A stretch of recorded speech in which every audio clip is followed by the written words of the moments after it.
لله رب العالمين والعاقبة للمتقين والصلاة والسلام على أشرف الأنبياء والمرسلين وعلى آله وأصحابه أجمعين. قال الله تبارك وتعالى في الكلام المجيد والفرقان الحميد: ومن أعرض عن ذكري فإن له معيشة ضنكا.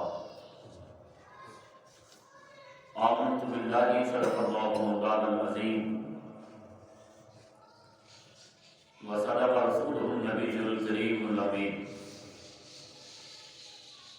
ونحن على ذلك لمن الشاهدين والشاكرين والحمد لله رب العالمين.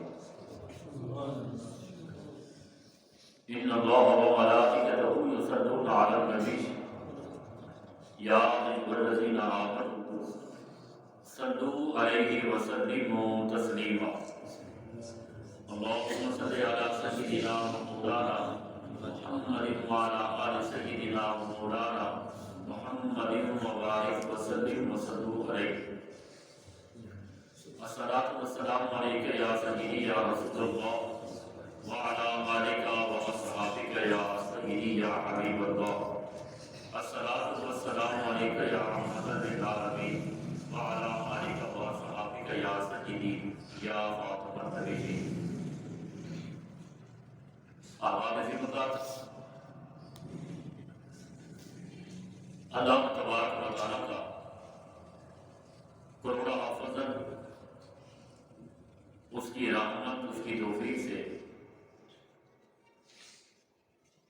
آج روز مبارک کی یہ پرنور گھڑیاں ہمیں میسر آ رہی ہے. خالق کائنات ہم سب کو دنیا اور آخرت کی ساری بھلائیاں عطا فرمائے. کامیاب مومن وہ ہوتا ہے جس کی دنیا بھی بہتر ہو اور اس کی آخرت بھی بہتر ہو. وہ کامیاب انسان ہے، کیونکہ مومن کے دو گھر ہیں. ایک گھر اس کا دنیا ہے اور ایک گھر اس کا آخرت ہے. لیکن جو مومن کا دنیا کا گھر ہے، یہ گھر اس کا بہت ہی چھوٹا سا ہے اور عارضی ہے. اور جو آخرت والا گھر ہے یہ بہت بڑا گھر ہے اور دائمی،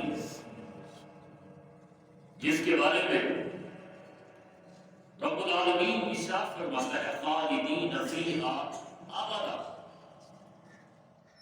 مومن اپنے اس بڑے گھر میں جو اس کو بنگلہ ملے گا وہ کوئی عارضی نہیں ہوگا، وہ دائمی ہوگا، ہمیشہ کے لیے ہوگا. وہ دنیا کا جو گھر ہے یہ بہت چھوٹا سا ہے، آخرت کا گھر اس سے بہت بڑا ہے. امام غزالی رحمۃ اللہ تعالی آپ بیان فرماتے ہیں: رائی کے دانے کے ساتھ زمین اور آسمان کو بھر دیا جائے. اب آپ کو اندازہ ہے کہ رائی کا دانہ کتنا ہوتا ہے. چھوٹا سا دانہ، ایک مسجد بھر جائے نہیں، پوری دنیا بھر جائے اس سے. زمین سے لے کر آسمان تک پوری دنیا رائی کے دانوں کے ساتھ بھری ہوئی ہو. اب آپ اندازہ لگا سکتے ہیں کتنے دانے ہوں گے. پھر آپ توجہ فرمائیں، زمین اور آسمان جتنا رائی کے دانے کے ساتھ پوری دنیا کو بھر دیا جائے. پھر ایک پرندہ ہے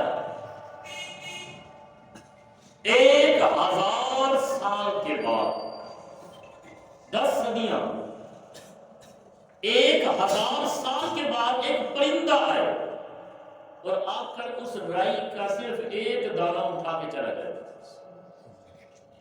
پھر 1000 سال بعد دوبارہ آئے، پھر ایک دانہ لے جائے، پھر 3000 سال بعد آئے، ایک دانہ لے جائے، یعنی 1000 سال بعد آتا رہے، صرف ایک ایک دانہ اٹھا کے جاتا رہے۔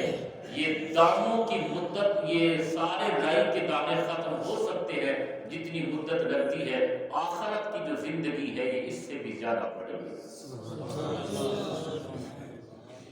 خالدین فیہا ابدا، وہاں جتنی دیر کم از کم ہم رہیں گے، خالدین فیہا ابدا، فرمایا اس سے بھی زیادہ۔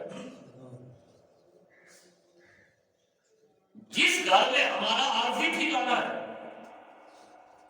جہاں ہم مخصوص مدت کے لیے آئے ہیں، اس کے لیے زندگی میں حلال حرام کی تمیز کیے بغیر وہ زندگی گزار رہے ہیں، لیکن جو ہمارا اصلی گھر ہے، جہاں مر کر ہم نے پہنچنا ہے، اس دار آخرت کے لیے مومن نے کیا کیا ہے؟ کیا کوئی ساز و سامان ہے اس کے لیے؟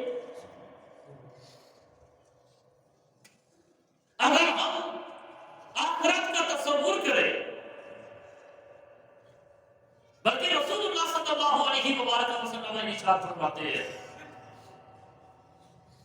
قبر میں اگر تم لوگوں کو پتہ چل جائے کہ تکلیف کتنی ہوتی ہے، اگر وہ عذاب میت کا تمہیں دکھا دیا جائے، لوگ ڈر کی وجہ سے اپنی میت کو قبر میں دفنانا چھوڑ دیں گے۔ اگر تمہیں اس بات کا احساس ہو جائے تو، لیکن ہم کیا کہتے ہیں؟ اور صحیح مٹھی بیسی مولوی بخشے گئے تھے، اصل تو بخشے گئے سو، اگر پیر بخشے گئے تو ہم بھی بخشے جائیں گے۔ اللہ کے بندے اگر یہ نہ بخشے گئے تو تیرا کیا بنے گا؟ پھر تیرا کیا بنے گا؟ تو آپ فیصلہ کرنا۔ ہر بندہ اپنے اعمال اور جزا کا جو حساب ہے، اس کے ساتھ وہ قبر میں وہ ساری چیزیں ہوں گی۔ آج تک ہم نے تو ایسا نہیں دیکھا کہ امام اور مقتدی کی قبر ایک ہو، خطیب اور اس کے مقتدیوں کی قبر ایک ہو، پیر اور مرید کو ایک ہی قبر میں دفن کیا جائے۔ چلو جو حال اس کے پیر کا ہوگا وہی مرید کا ہوگا، استاد اور اس کے شاگرد کی قبر ایک ہو، لیڈر اور کارکن کی قبر ایک ہو، نہیں، ہر بندے کی قبر الگ الگ ہے، حساب الگ الگ دینا ہے۔ تم اس بات کو تو سوچتے ہو اگر فلاں بندہ بخشا گیا تو میں بھی بخشا جاؤں گا، اگر وہ نہ بخشا گیا تو پھر تیرا کیا بنے گا؟ پھر تو کیا کرے گا؟ صرف باتوں کی حد تک ہم رہتے ہیں۔ مومن ہمیشہ دار آخرت کو ترجیح دیتا ہے۔ یہ دنیا کا جو گھر ہے ہمارا، یہ عارضی ہے۔ اب آپ سوچیں، یہ شجاعت سے راجہ رام گاڑی کا جو سفر ہے وہ آدھے گھنٹے کا ہے۔ اگر کوئی بندہ شجاعت سے گاڑی میں بیٹھے اور سفر کرے راجہ رام میں، تقریباً وہ آدھے گھنٹے کے بعد ہمارا سٹاپ آ جائے گا۔ جب وہ گاڑی میں بیٹھا تو کیا دیکھا؟ اس کی سیٹ کے جو پرزے سے وہ بھی ختم تھے، ہل رہی تھی، نٹ کوئی نہیں، کابلے کوئی نہیں۔ اب وہ گاڑی والے کو روک کر کہے کہ تھوڑا رک جاؤ، میں ذرا ان سیٹ کو سیٹ کروا دینا، یہ سیٹ میری ہے نا، کیونکہ کرایہ میں نے دیا ہے نا، یہ سیٹ میری ہے، جب میری سیٹیں یہ ہل رہی ہے، میں کوئی کابلہ نہیں کہ کسباؤں میں ذرا رنگ روغن خوبصورت بنانا چاہتا، تو لوگ اس کو بے وقوف کہیں گے یا نہیں؟ بولے تھے نہیں؟ بے وقوف انسان ہے تو گاڑی تیری نہیں ہے، چلو اپنی گاڑی ہوتی تو پھر بھی ہے، پرائی گاڑی ہے، تو نے دیا ہے کرایہ، وقت ہے آدھے گھنٹے کا، یہ ہل رہی ہے تو اس کو ہلنے دو۔ آدھے گھنٹے کے بعد جب بستی داد آئے گا تو وہ جو آواز آئے گی کہ اگلا سٹاپ راجہ رام کا ہے، اب اس کے بعد ہم یہ کریں گے، فٹافٹ اپنے سامان کو کلوز کریں گے، کوئی اوپر پڑا ہے، نیچے پڑا ہے، دائیں پڑا ہے، بائیں پڑا ہے، اس کو اکٹھا کریں گے کہ اگلا سٹاپ ہمارا ہے، ہم نے اترنا ہے۔ چلو آدھے گھنٹے کا وقت پھر بھی ہے. یہ زندگی کی جس گاڑی میں ہم سفر کر رہے ہیں یہ بھی ہماری نہیں ہے. ہم سب اس وقت مسافر ہیں, ایک گاڑی میں بیٹھے ہوئے ہیں. تو ہم وہ گھر بنا رہے ہیں کہ لگتا یوں ہے کہ ہم نے 500 سال تک اس میں زندہ رہنا ہے. چلو شجاعت سے راجہ رام کا جو سفر ہے, ظریف شہید کا, وہ آدھے گھنٹے کا ہے. چلو پھر بھی پتا ہے آدھا گھنٹہ ہے, پھر بھی ایک سٹاپ سے پہلے آواز دی جائے گی. لیکن زندگی کا یہ جو سفر ہے, یہ آدھا گھنٹہ تو دور کی بات ہے, ایک لمحے کا بھی پتا. اس سفر کے لیے ایک لمحے کا بھی پتا. راستے میں جب ہم آتے ہیں سٹاپ دیکھتے آتے ہیں کہ اگلا سٹاپ میرا ہے, لیکن اس سٹاپ پر جب پہنچیں گے تو ہمیں پتہ ہی نہیں چلے گا کہ اب ایک لمحے بعد پتہ نہیں ہم یہاں زندہ بیٹھیں گے یا نہیں. کب جناب اسرائیل آواز یہ نہیں لگائیں گے کہ بندے تو سمجھ جا اگلا سٹاپ تیرا ہے. نہیں, وہ آئے گا اور روح قبض کر لے گا. پھر تیرے پاس ایک وقت, ایک لمحے کی بھی فرصت نہیں ہوگی. تو 1000 بار کوشش کرے گا کہ مجھے کلمہ تو پڑھنے دے, وہ کلمے کی بھی فرصت نہیں ہوگی. یہ اخبارات میں بھی چھپا ہے. نشتر ہاسپٹل ملتان کا ایک وہ ڈاکٹر تھا, غالباً اس کا نام ڈاکٹر نور تھا. 35 سال اس نے سروس کی ہے نشتر ہاسپٹل میں, ایمرجنسی وارڈ میں. اب اس ڈاکٹر کا بیان ہے, وہ کہتے ہیں پتہ نہیں لوگ کیوں غافل ہیں. جب ایمرجنسی میں کوئی آتا ہے نا مریض, ہمیں پتہ ہوتا ہے کہ زندگی اور موت کی کشمکش میں ہے. میں آتے ہی اس کو کہتا ہوں, بندے زندگی موت تو رب کے حوالے ہے, کلمہ تو پڑھ لے, کلمہ پڑھ لے. اولاً تو جو قریبی رشتہ دار اس کے ساتھ آئے ہوتے ہیں وہ مجھ سے جھگڑنا شروع ہو جاتے ہیں, ڈاکٹر صاحب آپ علاج کریں گے, آپ کلمہ پڑھانے آئے ہیں. کہتے ہیں مجھے اس کی حالت کا دیکھ کے پتہ ہوتا ہے, اور کیونکہ مجھے 35 سال ہو گئے ایمرجنسی میں, اور میں نے لوگوں کی موتوں کو اپنی آنکھوں کے سامنے دیکھا ہے. اس قدر وہ غافل ہو جاتے ہیں, اس قدر غافل ہو جاتے ہیں, 100 میں سے 95 لوگ وہ ہیں جب مرتے ہیں تو ان کو کلمہ نصیب نہیں ہوتا. اتنا لمحے فرصت بھی ان کو نہیں ملتی کہ وہ کلمہ پڑھ سکے. لیکن آج صاحبین تسو کے راہی نہیں. آج ہے آپ ایک دن میں 1000 مرتبہ کلمہ پڑھ لیں تو آپ پڑھ سکتے ہیں. 1,00,000 مرتبہ کلمہ پڑھنا چاہے تو زندگی میں آپ پڑھ سکتے ہیں. لیکن اس وقت جب جناب اسرائیل سامنے ہوں گے, ایک لمحہ بھی صرف ایک مرتبہ کلمہ پڑھنا پھر نصیب ہو, کیا پتا وہ رب توفیق دے دی ہے. یہ سانس ہماری نہیں ہے, کنٹرول ہمارا نہیں ہے, اس کے ایک لمحے کا بھی پتہ نہیں ہے. ہم اس قدر غافل ہو چکے ہیں. پہلے بھی میں نے شاید عرض کیا تھا, اول کی تو میں بالکل فکر ہی کوئی نہیں, آخرت کی تو کوئی تیاری ہی نہیں. جناب بہلول دانا قبرستان میں بیٹھے ہیں, اعدام چاہتے بیٹھے, ہاتھ میں لاٹھی ہے. بہلول کسی بے وقوف شخص کا نام نہیں ہے, وہ اتنا بڑا دانا تھا, اتنا بڑا دانا تھا. دنیا میں جتنے بھی دانا آئے ہیں نا, کسی کے نام کے ساتھ لفظ دانا کا استعمال بہلول کے نام کے ساتھ. قبرستان میں بیٹھا تھا اور ہاتھ میں جو سوٹا چلایا گیا. لوگ ہے پوچھا بہلول یہاں کیسے بیٹھے ہو؟ کہا چوری ہو گئی ہے, چور کو ڈھونڈ رہا ہوں. چوری ہو گئی ہے اور ڈھونڈ رہا ہوں میں چور کو. کہنے لگے لوگ ہنس پڑے, کہا واقعی تو بہلول ہے جیسے ہم سنتے تھے. چوری ہوئی ہے شہر میں, قبرستان میں چور کیا کرنے آئے گا؟ تو کیسا مجذوب فقیر ہے, چوری شہر میں ہوئی ہے اور تو کہہ رہا میں اس کو ڈھونڈ رہا ہوں قبرستان میں. کیا خوبصورت لفظ تھے جناب بہلول کے. کہنے لگے تم نہیں سمجھو گے, بات یہ ہے کہ چور نے کی ہے چوری, اس نے ڈکیٹی ماری ہے ڈاکو میں. بھاگ لے, بھاگ لے, جتنا مرضی بھاگ لے, آخری سٹاپ پھر بھی اس کا یہی ہوگا. آخری یہی عمل ہے نا اس نے. چاہے چور ہو، ڈاکٹر ہو، مولوی ہو، ڈاکٹر ہو، انجینئر ہو، اعلیٰ ہو، ادنا ہو، جو بندہ جیسے زندگی گزار رہا ہے اس کا سکاف آخری تو یہی ہے نا، لہٰذا میں آخری سکاف پر بیٹھ گیا ہوں، جتنے مرضی لوگ بھاگ جائیں گے آنا پھر بھی انہوں نے یہی پر ہے۔ یہ سانس ہماری نہیں ہے، دائمی زندگی کو ہم ترجیح دیں جو مومن کی ہے۔ دنیا میں کتنے لوگ ہیں، جنازے اٹھتے ہیں ہم اپنی آنکھوں کے سامنے دیکھتے ہیں، لیکن یقین کیجئے آپ کہہ رہے ہیں کہ بندہ مر گیا لوگ بڑے رو رہے تھے، لوگ میت کو نہیں روتے، لوگ میت کو، آپ توجہ کرتے ہیں میری باتوں میں، میت کو نہیں روتے۔ آپ کہیں گے کہ میں نے زندگی میں لوگ میت کو نہیں رو رہے، آپ کہیں گے ہم نے تو دیکھا ہے رو رہے، روتے ہیں لوگ، بھائی نہیں روتے۔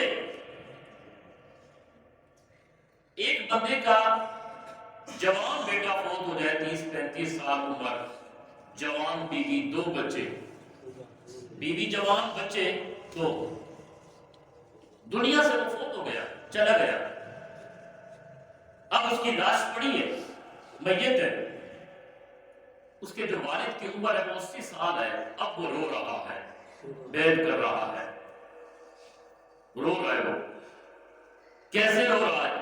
اب کوئی بندہ اس بزرگ سے پوچھے بزرگوں آپ روتے کیوں ہو؟ تو وہ جو جواب دے گا اس جواب سے پتہ چلتا ہے یہ بچے کو نہیں رو رہا، اپنے آپ کو رو رہا۔ سبحان اللہ۔ وہ کیسے؟ بزرگوں خیر ہے اتنا زور سے آپ رو رہے ہو، کیا مسئلہ ہے؟ آپ کیا کہتے ہیں کہ اس کو موت نہیں آنی چاہیے تھی؟ موت برحق نہیں ہے، کل نفس ذائقۃ الموت آپ نے کبھی نہیں سنا؟ یہ کوئی دنیا میں کوئی عجوبہ ہوا ہے جو آپ کا بیٹا مرا ہے آج تک کوئی نہیں مرے؟ اب بزرگ پتہ کیا جواب دے گا کہ ایک اب مرتے ہیں لوگ، روتا اس لیے ہوں زندگی کی بازی میں نے لگا دی تھی اپنے اس نوجوان بیٹے کے لیے، دھوپ ہے، چھاؤں ہے، گرمی ہے، سردی ہے، میں نے اس کو پالا، اس کی پرورش کی، اس کو پڑھایا، اس کو لکھایا، اس کی نوکری لگی، میرا مقصد یہ تھا کہ جب میں بوڑھا ہو جاؤں گا یہ میرا بیٹا میرا سہارا بنے گا۔ آج میں بوڑھا پانی میں بیٹھا ہوں، بیٹے کا جنازہ ہے، اب کس کے سہارے میں زندگی گزاروں گا؟ ایک ہی بیٹا تھا وہ دنیا سے چلا گیا ہے، میرا کیا بنے گا؟ کس کے سہارے میں زندگی گزاروں گا؟ اچھا پتہ چل گیا کہ ان بزرگوں کو اپنی پڑی ہے۔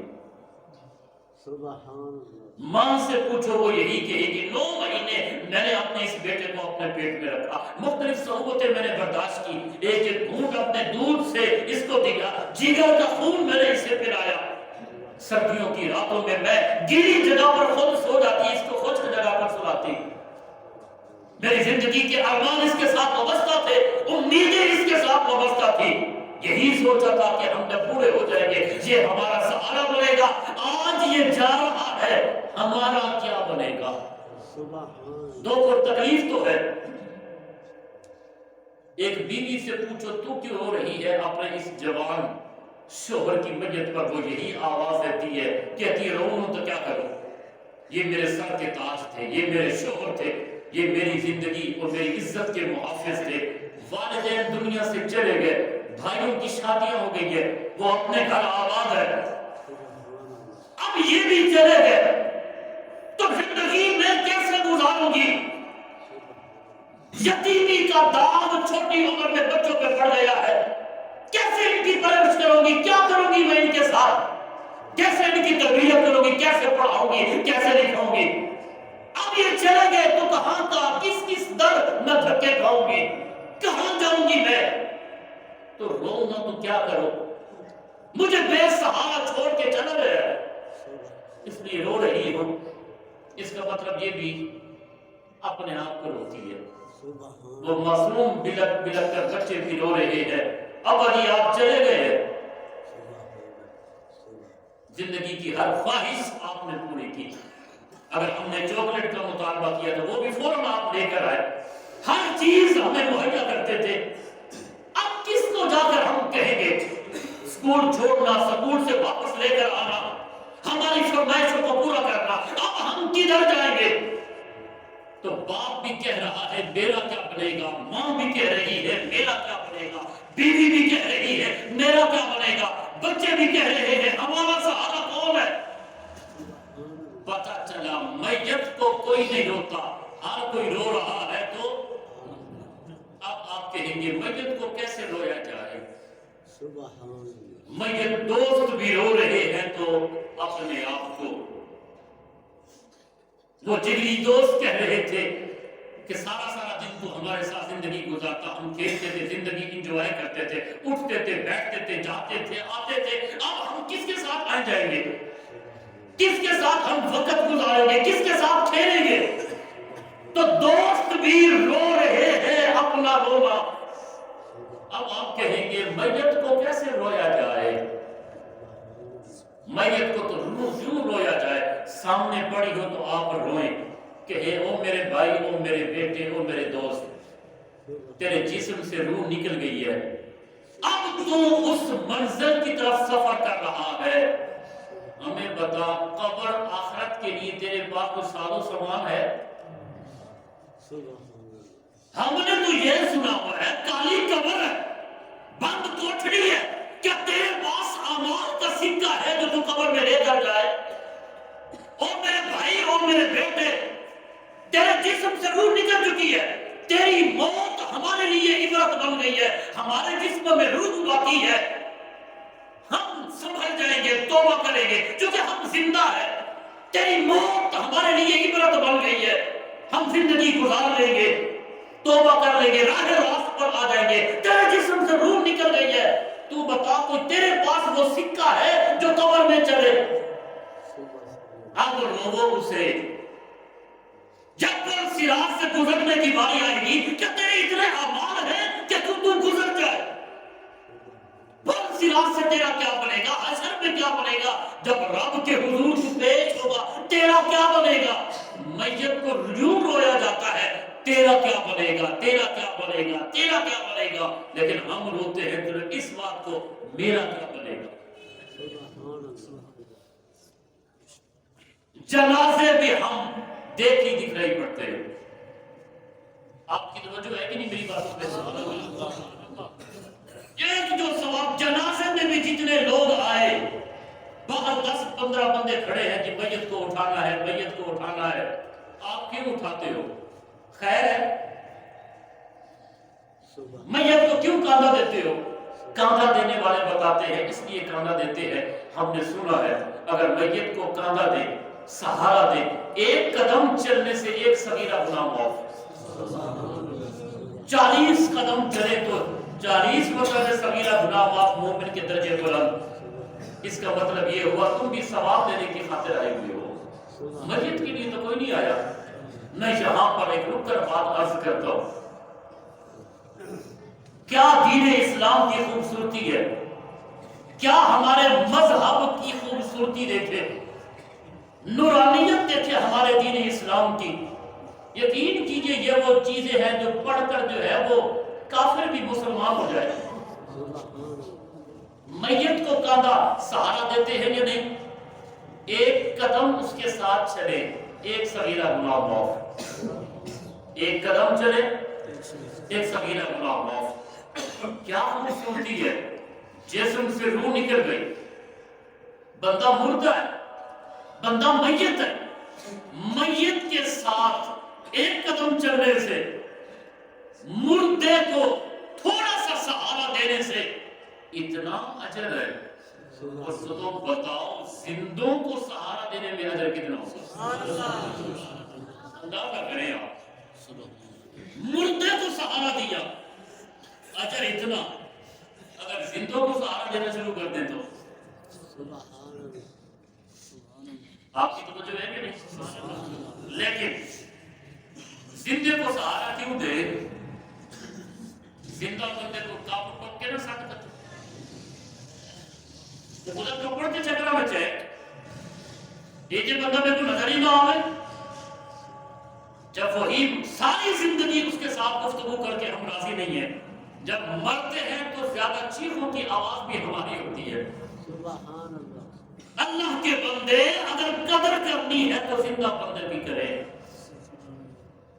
مرنے کے بعد ہی تم نے قدر کی تو کیا کیا؟ مرنے کے بعد، اچھا اس کا مطلب یہ ہوا، وہ کوئی دانا کہتا ہے نا کہ اگر دنیا میں کوئی شخص کہتا ہے نا کہ میری عزت ہو، میری بلے بلے ہو، میری واہ واہ ہو، ہر بندہ میری تعریف کرے، بالکل ٹھیک بات ہے، ہر بندے کی یہ فطرت ہے کہ ایسا ہو جائے۔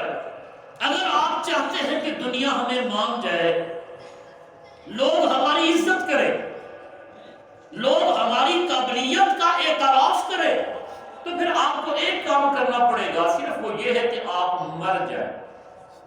بس جب مر جائیں گے تو پھر ہماری قابلیت کا اعتراف بھی ہوگا، پھر کہے گا بندہ بڑا چنگا ہے، اوہو یہ جو بندے تو صدیاں بعد پیدا ہو سکتے، اب تعریف کی تو تم نے کیا کی؟ اس لیے ہم تھوڑا اس بات کی طرف دھیان دیں کہ ہم نے مرنا ہے، قبر حشر کے معاملے میں ہمارے ساتھ رہیں گے۔ یقین فرمائیے کہ ہمیں تو بالکل آخرت کے بارے میں تو ذہن میں بھی نہیں آتا کہ ہم نے مرنا ہے۔ آپ کی توجہ ہے کہ نہیں؟ جو کام کرتے ہیں ریاکاری، رسول اکرم صلی اللہ علیہ وسلم ارشاد فرماتے ہیں، حضور جس آدمی نے کسی مومن کا نماز جنازہ پڑھا صرف اللہ کی رضا کے، جس بندے نے جس مومن کا نماز جنازہ پڑھا، کس کے لیے بولا؟ کسی کو چہرہ دکھانے کے لیے نہیں، اللہ کی رضا کے لیے پڑھا، اللہ اس بندے کو ایک قرات ثواب عطا فرمائے۔ ایک قرات کتنا ہوتا ہے؟ یہ اگر انگوٹھی سونے کی ہو تو کیا بات ہے بھائی، اگر کرسی سونے کی ہو تو اور مزہ آ جائے گا۔ بہت پہاڑ جتنا سونا، اب آپ کو اندازہ ہے اور پہاڑ کتنا ہے، کتنا بڑا ہے؟ بہت، اگر کوئی آدمی کہے کہ میرے پاس 1 کلو سونا ہے تو لوگ کہیں گے بھائی وہ تو کامیاب شخص ہے۔ بہت پہاڑ جتنا سونا اللہ کی بارگاہ میں صدقہ خیرات کرنے کا جتنا اجر ہوتا ہے، اس سے بڑھ کر اجر جو ہے وہ مومن کا نماز جنازہ پڑھنے میں۔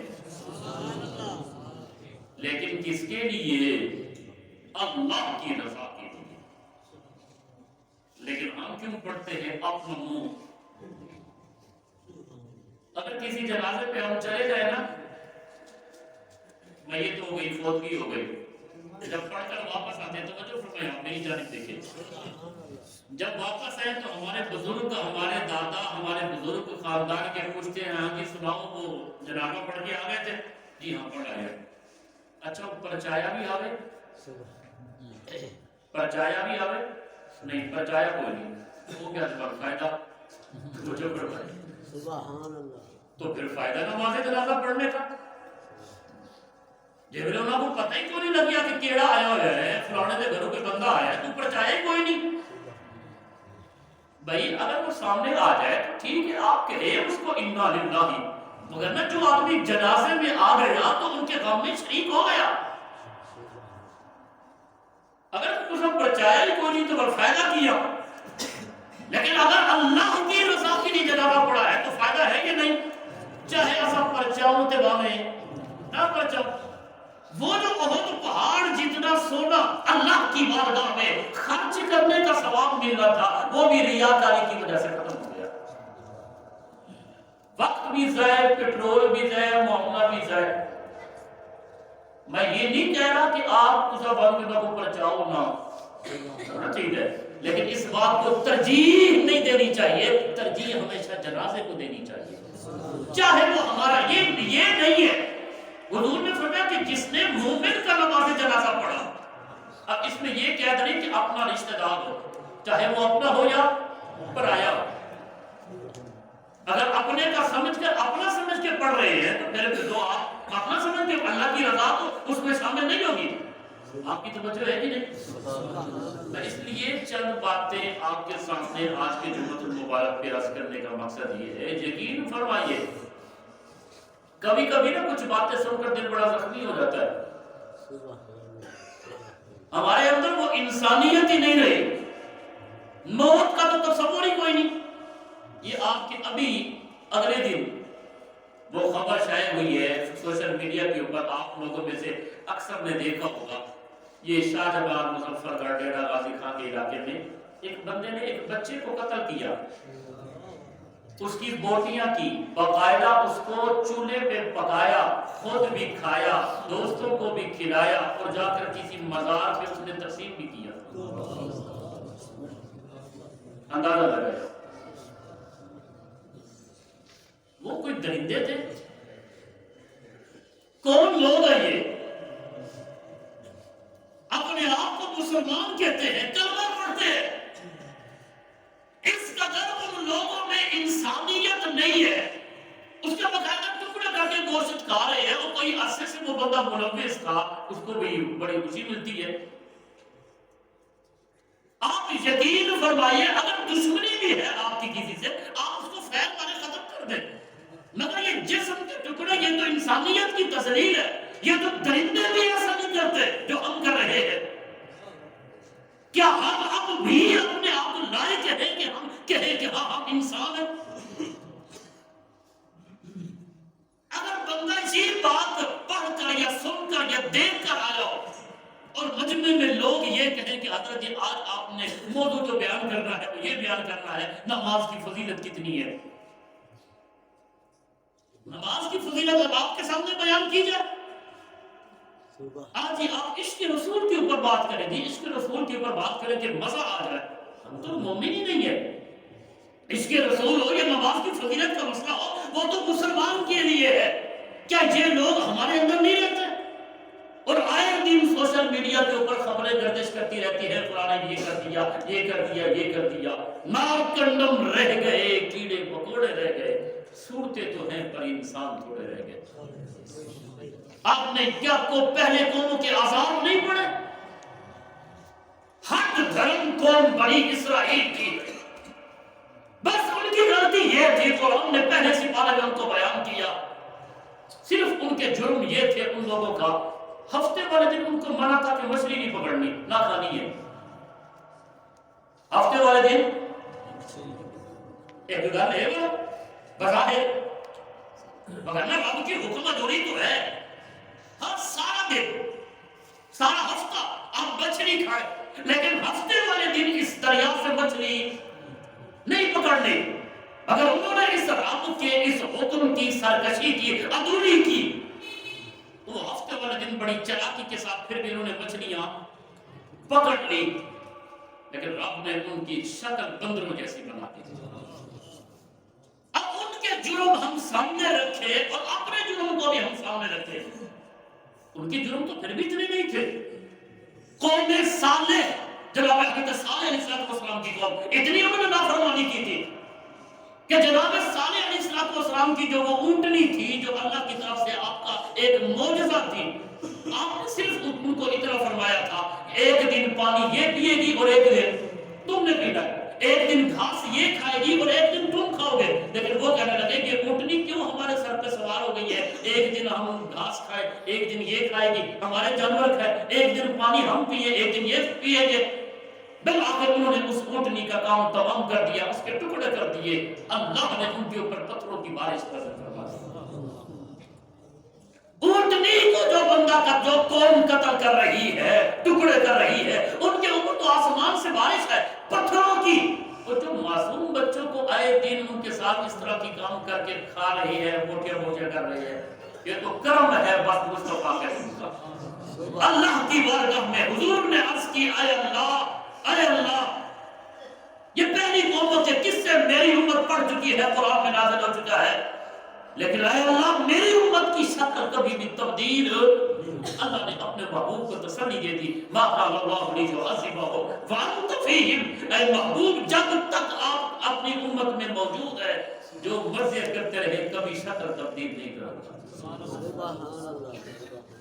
اس لیے ہم تو انسان کے رونے کی میں اس بات کے پیچھے پڑا ہوا ہوں کہ لوگ بس مانے مجھے میں مفتی ہوں، اشتہارات کے ذریعے سوشل میڈیا کے ذریعے بس میرے کو من میری قابلیت کا اعتراف کرے، لوگ مجھے مفتی مانے، مجھے ڈاکٹر مانے، میں جو اتنا بڑا ڈاکٹر ہوں MBBS میں نے کیا ہوا ہے، لوگ مجھے انجینئر مانے، لوگ مجھے میری قابلیت کا اعتراف کرے، لوگ مجھے ایک کامیاب تاجر مانے، میں جو اتنی کامیاب تجارت کرتا ہوں لوگ مجھے مانے، مفتی مانے، ڈاکٹر مانے۔ حالت ہماری یہ ہے کہ اگر کوئی بندہ ہمیں انسان بھی مان جائے نا تو یہ بھی بڑی بات ہے،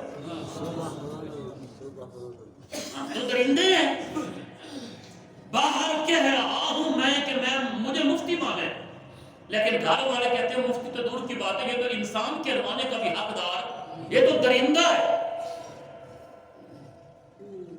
یہ تو انسانیت کا لبادہ اوڑھ کر اندر سے جانور ہے، یہ بھیڑیا ہے، کیا یہ ہماری زندگی ہے؟ تکلیف اس بات کی ہے کہ ہمارے جو گھر میں پالتو کتا ہے، میرے ہمسائے کو میرے اس کتے سے تکلیف نہیں ہے، لیکن میرے ہمسائے کو تکلیف ہے تو مجھ سے ہے۔ اب بتائیں اپنے آپ کو ہم کیا حکم لگائیں؟ آپ کی توجہ نہیں ہے میری بات پہ؟ اگر میرے ہمسائے سے پوچھے اس کو میرے گھر کا جو پالتو کتا ہے گلی میں رہتا ہے اس کو اس سے تکلیف نہیں ہے، اگر اس کو تکلیف ہے تو مجھ سے ہے، اب بتائیں کہ ہماری زندگیاں کیسے گزر رہی ہیں، ہماری زندگیاں کیسے گزر، اللہ ہمارے حال پر اپنا خصوصی رحم و کرم فرمائے، اے اللہ ہمیں انسان بننے کی توفیق عطا فرمائے، رب العالمین ہماری حاضری کو قبول فرمائے، آمین، وآخر دعوانا الحمدللہ رب العالمین۔